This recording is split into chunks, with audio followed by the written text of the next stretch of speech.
मौली और मुकुल अपने बाबा के साथ रहते थे। माँ उन्हें बचपन में ही छोड़कर चली गई थी। एक दिन उनके बाबा मोहन की भी नौकरी चली जाती है। तब मौली ने खोली तंदूरी मोमोज की दुकान। 14 साल की मौली और 10 साल का मुकुल दोनों उस समय घर पर अकेले रहते जब मोहन काम पर जाया करता था। मौली बड़ी बहन होने का फर्ज बखूबी निभाती और मुकुल की अच्छे से देखभाल करती। मुकुल, चल खाना खा ले, मैंने दाल चावल बनाए हैं। दीदी, तुम रोज मुझे अपने हाथों से खाना खिलाती हो। माँ होती तो वो भी मुझे ऐसे ही प्यार करती, है ना? हाँ मुकुल, माँ हमें ऐसे ही प्यार करती। माँ खाना भी बहुत अच्छा बनाती थी। माँ को याद करके दोनों भाई बहन की आंखें भर आती हैं। आंसू पोंछते हुए मौली मुकुल को अपने हाथों से खाना खिलाती है। दीदी, तुम्हारे हाथ से बने खाने में भी बिल्कुल वैसा ही स्वाद है जैसा माँ के हाथों में था। अच्छा, अब बातें कम कर और जल्दी जल्दी खाना खा ले। दीदी, तुम भी खाओ ना। मुकुल अपने नन्हे हाथों से मौली को खाना खिलाने लगता है। खाना खाकर मुकुल खेलने लगता है और मौली घर के दूसरे कामों में लग जाती है। शाम हो जाती है। दीदी, बाबा कब आएंगे? मुकुल, तुझे तो पता ही है कि जब तक होटल बंद नहीं हो जाता बाबा घर नहीं आते। उन्हें आते आते आधी रात हो जाएगी। तू खाना खाकर सो जा। रात का खाना खिलाकर मौली मुकुल को सुलाने लगती है।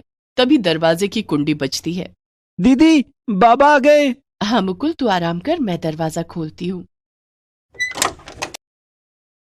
मौली दरवाजा खोलती है तो मोहन घर के अंदर आता है। मेरी बच्ची, तूने खाना खाया?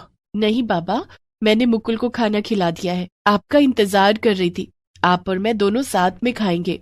देख, आज मैं तुम दोनों के लिए क्या लाया हूँ। क्या लाए हो बाबा? आज मैं तुम दोनों के लिए तंदूरी मोमोज लाया हूँ। आज होटल में तंदूरी मोमोज बना था। सारे ग्राहक खाकर चले गए। होटल बंद होने वाला था, लेकिन ये थोड़ा सा तंदूरी मोमोज बच गया था। मैंने मालिक से कहकर थोड़ा सा तुम दोनों के लिए ले लिया। मोहन एक होटल में वेटर का काम करता था। वो अपने बच्चों के लिए रोज होटल से कुछ न कुछ खाने को लेकर आता। कभी चाउमीन, कभी रोल तो कभी पैटिस।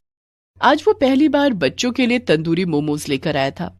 बाबा, मैं भी तंदूरी मोमोज खाऊंगा। हाँ मुकुल बेटे, मैं तुम दोनों के लिए लाया हूँ। मौली ने पैकेट खोला तो उसमें 4 पीस तंदूरी मोमोज थे, साथ में लाल चटनी भी थी।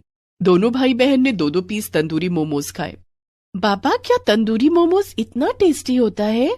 होता होगा मौली बेटा, मैंने तो कभी नहीं खाया। ये तंदूरी मोमोज तो बहुत टेस्टी है। इसे खाकर बहुत अच्छा लग रहा है। आप भी खाओ ना बाबा। मौली ने एक तंदूरी मोमोज मोहन को भी खिलाया। तंदूरी मोमोज तो सच में बहुत स्वादिष्ट होता है। तभी मैं कहूँ कि लोग इसे इतना क्यों पसंद करते हैं। चलो बाबा, अब हम दोनों खाना खाकर सो जाते हैं। आपको सुबह काम पर जाना है ना? मौली अपना और मोहन का खाना लगाती है। दोनों खाना खाकर सो जाते हैं। अगले दिन सुबह मोहन जब होटल जाने लगता है तो मुकुल उससे कहता है, बाबा, आज भी तंदूरी मोमोज लेकर आना। ठीक है मुकुल बेटा, मालिक से कह दूंगा, वो तुम दोनों के लिए तंदूरी मोमोज दे देंगे। मोहन होटल चला जाता है और मौली घर पर रहकर मुकुल का ध्यान रखती है। लेकिन उस दिन होनी को कुछ और मंजूर था। मोहन जिस होटल में काम करता था वहां अचानक आग लग जाती है। आग बड़ी भयानक थी, जिसमें सारा होटल जलकर राख हो जाता है। मालिक, मत रोइए, भगवान सब ठीक कर देंगे। मोहन, मैं तो सड़क पर आ गया, न जाने ये सब कैसे हो गया और अब कब ठीक होगा पता नहीं। अब मैं तुम लोगों को काम पर नहीं रख पाऊंगा। उस दिन मोहन अपने मालिक को दिलासा तो दे रहा था, लेकिन वो खुद बहुत परेशान था कि अब वो क्या करेगा। मुकुल और मौली की परवरिश कैसे करेगा, उन्हें क्या खिलाएगा, परिवार का गुजारा कैसे चलेगा। शाम को मोहन भारी मन से घर लौटा। बाबा, आज होटल से हमारे लिए तंदूरी मोमोज लाए हो ना? लेकिन मोहन ने मुकुल की बात का कोई जवाब नहीं दिया। मुकुल ने मोहन के पास जाकर उसके दोनों हाथों की ओर देखा। मोहन खाली हाथ घर आया था। बाबा, आप तंदूरी मोमोज नहीं लाए? मुकुल, बाबा परेशान लग रहे हैं। बाबा को आराम से बैठ जाने दे, फिर उनसे बात करना। मोहन उदास होकर चारपाई पर बैठ जाता है। क्या बात है बाबा, सब ठीक तो है ना? नहीं मौली बेटी, कुछ ठीक नहीं है। अब मैं कभी होटल नहीं जा सकूंगा। क्यों बाबा, क्या मालिक आपसे नाराज हो गए हैं? नहीं, मालिक नाराज नहीं हुए हैं, भगवान हमसे रूठ गए हैं। आज होटल में ना जाने कैसे आग लग गई और सारा होटल जलकर खाक हो गया। ओह, ये तो बहुत बुरा हुआ बाबा। अब क्या होगा? वही तो सोच सोच कर मैं परेशान हो रहा हूं। आप परेशान मत हो बाबा, कोई ना कोई रास्ता जरूर निकल आएगा। आप देखना, जल्द ही सब ठीक हो जाएगा। आप हाथ मुंह धो लो, मैं खाना लगाती हूँ। मौली ने खाना लगाया और तीनों खाना खाने बैठे, लेकिन मोहन से खाना नहीं खाया जा रहा था।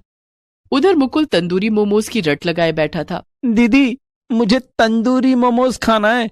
उसका स्वाद मैं भूल नहीं पा रहा हूँ। मुकुल, आज तू खाना खा ले, मैं तेरे लिए कल तंदूरी मोमोज बना दूंगी।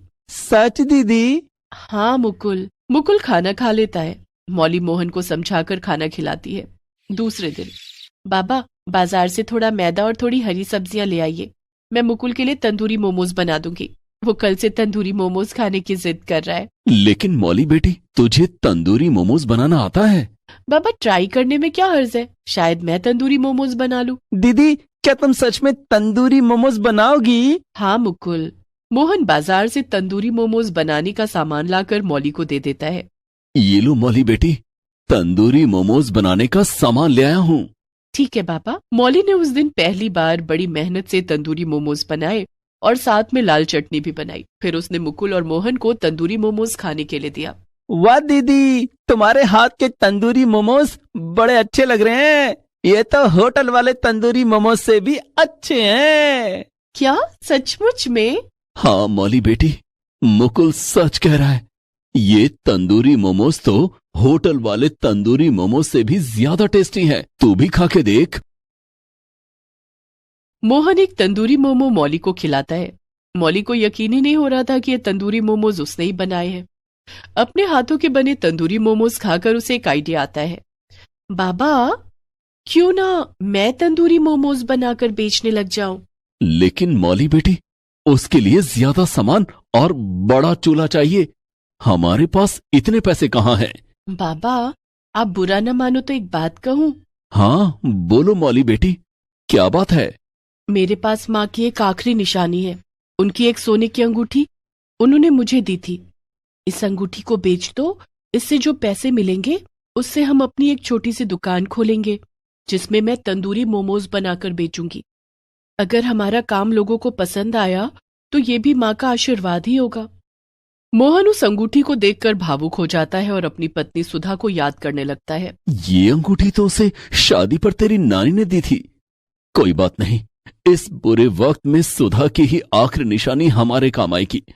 वो हर मुश्किल घड़ी में हमारे साथ रहती है। मोहन बाजार जाकर वो सोने की अंगूठी बेच देता है और तंदूरी मोमोज बनाने के लिए ढेर सारा सामान खरीद कर ले आता है। फिर मोहन और मौली मिलकर अपने घर के बाहर एक मिट्टी का चूल्हा बनाते हैं।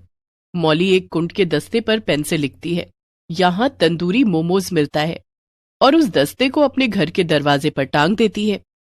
अब मैं कल से यहाँ तंदूरी मोमोज बनाऊंगी।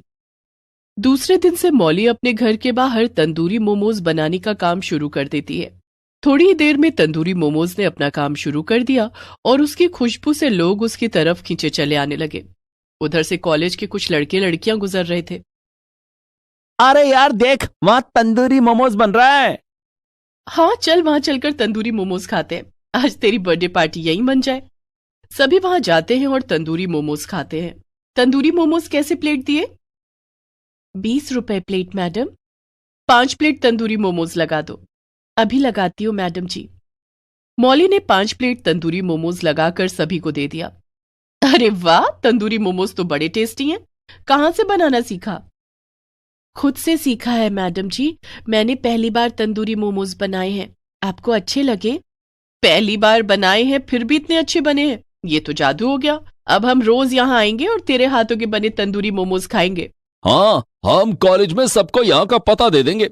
कॉलेज के सभी लड़के लड़कियां तुम्हारे तंदूरी मोमोज खाने आएंगे। आपका बहुत बहुत शुक्रिया साहब। धीरे धीरे मौली की दुकान पर लोगों की भीड़ लगने लगती है और हाथों हाथ उसके सारे तंदूरी मोमोज बिक जाते हैं। इस तरह मौली की दुकान चल निकली। अब उसे शादियों और पार्टियों में भी तंदूरी मोमोज बनाने के ऑर्डर मिलने लगते हैं। मुकुल की तो रोज पार्टी होती थी। वो रोज मौली के हाथ के बने तंदूरी मोमोज खाता। मौली ने अब अपना कारोबार बढ़ा दिया था। उसकी दुकान में सारे चाइनीज फूड मिलने लगे। मोहन सारा कारोबार संभालता। मौली ने मुकुल का एडमिशन अब स्कूल में करवा दिया था। अब उन तीनों ने रहने के लिए बड़ा घर बना लिया और दुकान भी बड़ी कर ली थी।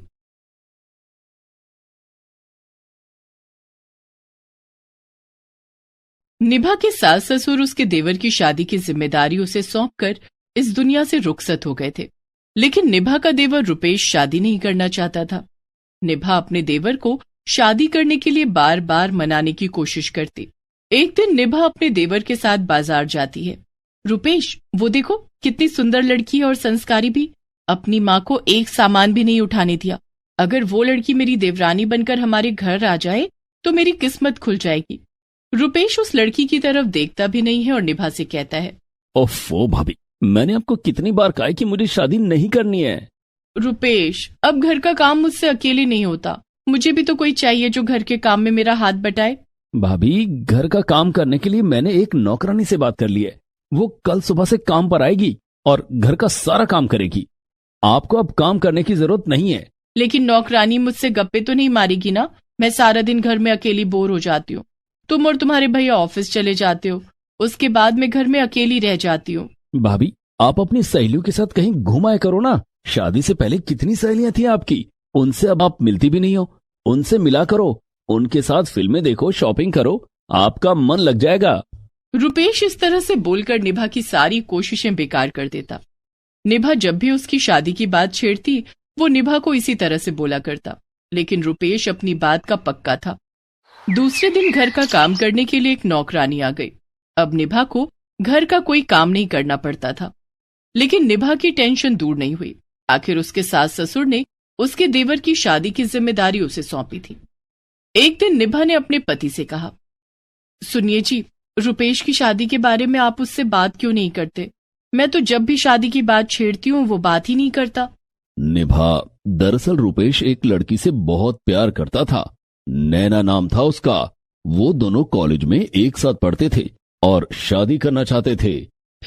फिर दोनों की शादी क्यों नहीं हुई?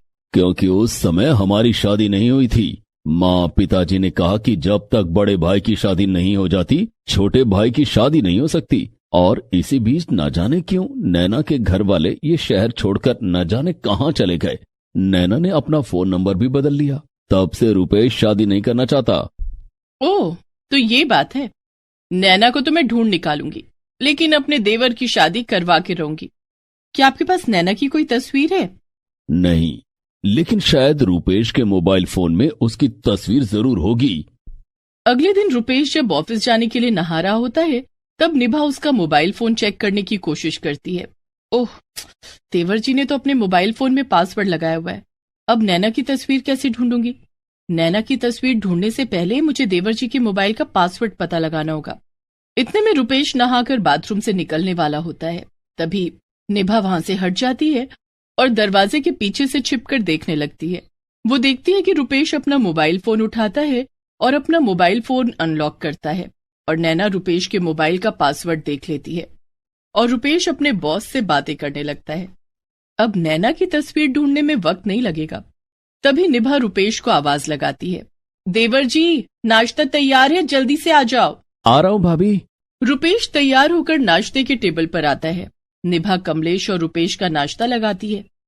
आप लोग नाश्ता कीजिए, मैं अभी आई।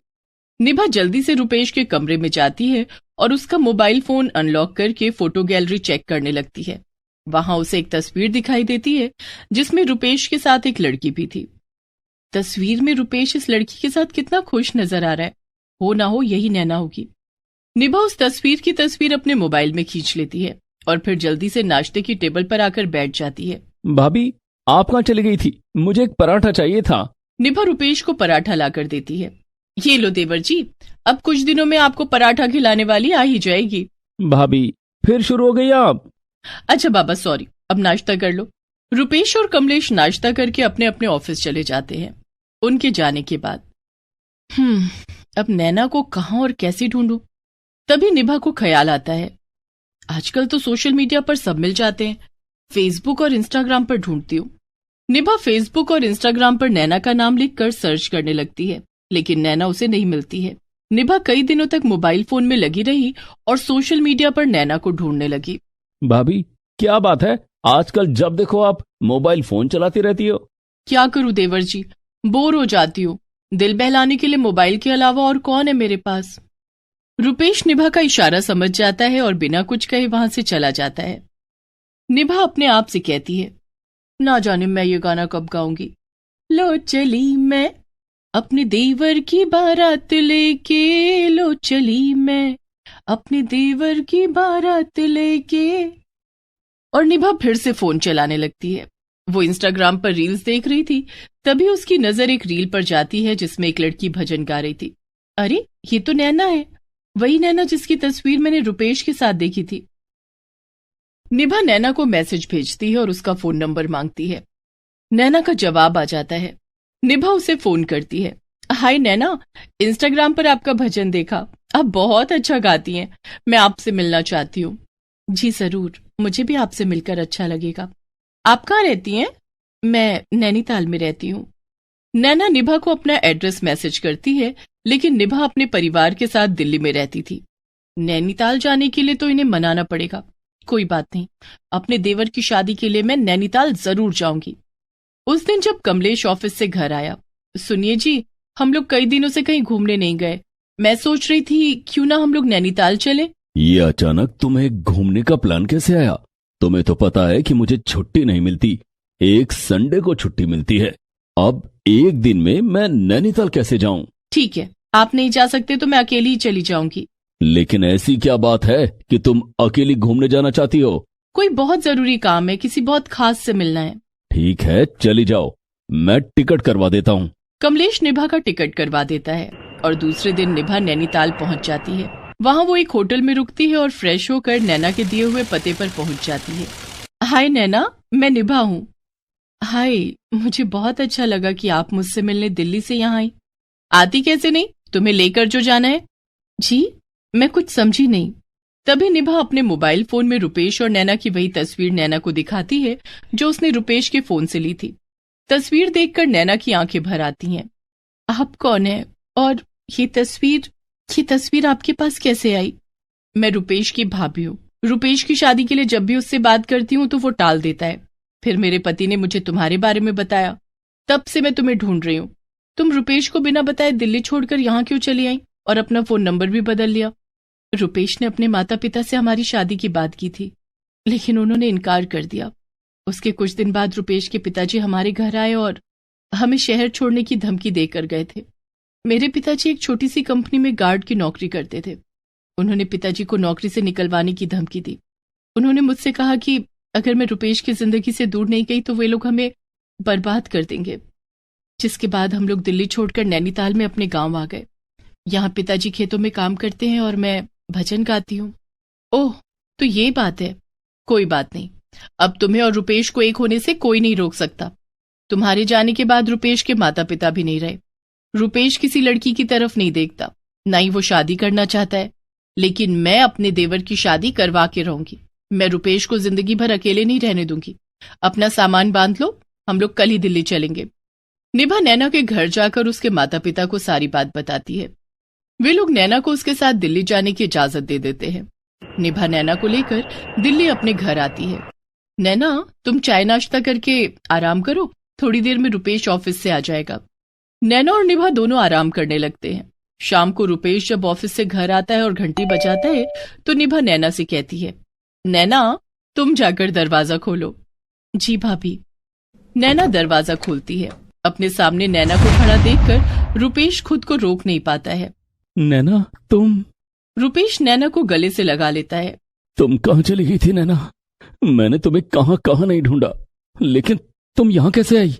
तब नैना ने रुपेश को सब कुछ बता दिया और ये भी बता दिया कि कैसे उसकी भाभी निभा ने उन दोनों को मिलवाया है। थैंक यू भाभी, आप नहीं जानती आपने मुझ पर कितना बड़ा उपकार किया है। उपकार का बदला भी चुका दो। वो कैसे? अरे भाई, मुझे भी तो गाने का मौका दो। लो चली मैं अपने देवर की बारात लेकर, लो चली मैं।